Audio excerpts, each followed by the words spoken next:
Today on Famous Criminals, I am going to do something a little different. Nobody requested this, but this person has intrigued me for a really long time. That's because this is a mystery. Nobody knows who this person is, but there are theories.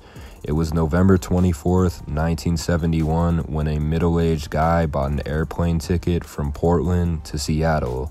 He had a business suit on, and he carried a briefcase. The plane he got on was only 1/3 full. That's insane. I've never been on a plane that wasn't almost completely full.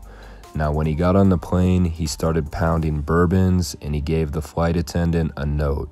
She assumed that he was trying to hit, like giving her a love letter or something, but no, he was letting her know that he had a bomb in his briefcase. Fun fact, it was a lot easier to sneak explosives on the planes in the 1970s, but we here at Famous Criminals do not condone that behavior. He showed the flight attendant his briefcase, opened it up a little bit, then closed it. For all we know, he could have just taken the guts from a TV and made it look like a bomb. He stated that he wants $200,000 of negotiable American currency and 4 parachutes. The attendant sent the memo to the pilots, and D.B. Cooper put on some sunglasses. The pilots told the passengers that the plane was having technical difficulties and that it would take a long time to land. Really, they were just trying to give the FBI and police enough time to assemble the parachutes and ransom money. Now, he was probably a member of the Air Force because he was able to identify landmarks while on the plane. The flight attendants also said that he was really nice, he kept ordering drinks, and he was even paying the tab. Now, you think if he's hijacking a plane, then he'd probably hijack some drinks too, but no, he actually paid for the drinks. The attendant asked if he had a grudge against NWA, Northwest Airlines, and he said, "No, I just have a grudge in general."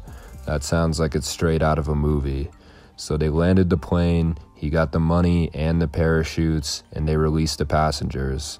The only people left on the plane were Cooper, the pilots, a flight attendant, and a flight engineer.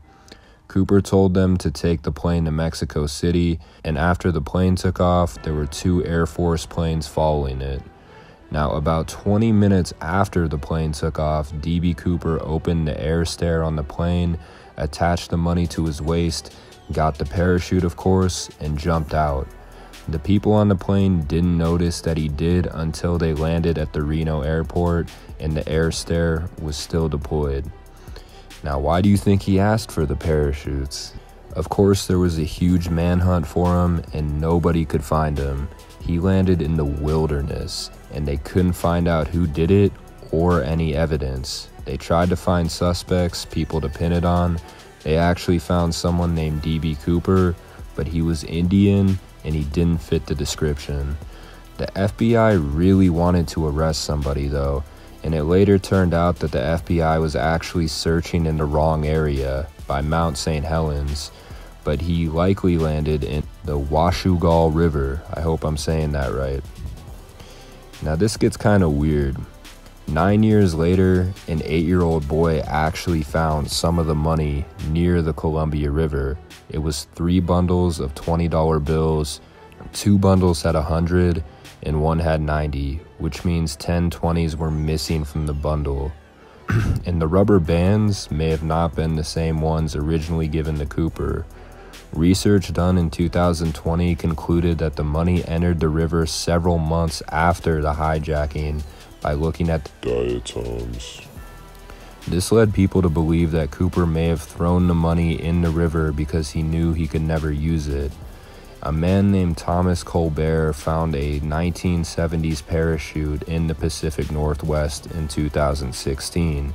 Now, I actually was the one that planted those there to mess with his head. Alright, so there are a few theories on who he is and what happened to him. It's possible that he landed in the wilderness, messed up a few of his bills, when he landed, found the nearest road, hitchhiked, or maybe he had an accomplice, told whoever picked him up that'll give him a few bands if they take him back to Portland, because nobody was reported missing, and whoever he was, he probably went back to his normal job. Now, the FBI speculated that he could have died because it was really cold and rainy. In actuality, Royal Air Force members in World War II have survived worse conditions, and if you saw a dead body in the woods with a bunch of cash strapped to it, would you just take it and not tell anyone? Yeah, you probably would. Another theory is when he landed in the wilderness of Washington, he made a revelation, and that was that he wanted to become one with nature and the animals, so he threw the money in the river and became Nature Boy. His true identity will probably never be known, but there are some suspects, and I put suspects in quotations because most of these people are probably capping. One guy is Kenneth Peter Christian. He was a paratrooper, meaning he's jumped out of planes. Whoever DB Cooper is, he probably has experience with jumping out of planes.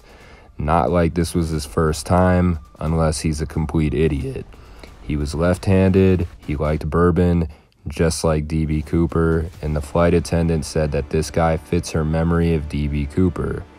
And on Christian's deathbed, he said to his brother, "There's something you should know, but I can't tell you." This guy also bought a house a few months after the hijacking for $200,000. He also had a folder full of Northwest Airlines news clippings dating back to the 50s, but stopped before the hijacking. The FBI doesn't believe he did it though, because DB Cooper was 6 foot, 180 pounds, and this jit was 5'8", 150 pounds. This guy, Robert Lepsey, who disappeared in 1969, kind of fits the description. Richard McCoy was a suspect because he also hijacked an airplane, got 4 parachutes, and $500,000. He got arrested, broke out of jail, and then he was killed by FBI agents. This guy, Dwayne Weber, he said, "I am Dan Cooper" on his deathbed. Probably capping, but you never know. I don't know. There are just so many suspects, but there were a lot of copycat incidents. I'm talking 15 hijackings in 1972, and every single one of these guys got arrested, but all of them were able to successfully parachute out the plane and land safely. My favorite copycat is a guy named Glenn Tripp, who demanded 3 cheeseburgers and a getaway vehicle. No, seriously, he actually did that. He would later be killed by FBI agents, of course. Now, at first I thought DB Cooper was cool, but now I realize that these plane hijackings are the main reason why we have metal detectors at airports. There wasn't always a crazy amount of security. People could just hop on a plane the same way you'd hop on a bus. Anyway, I'm out.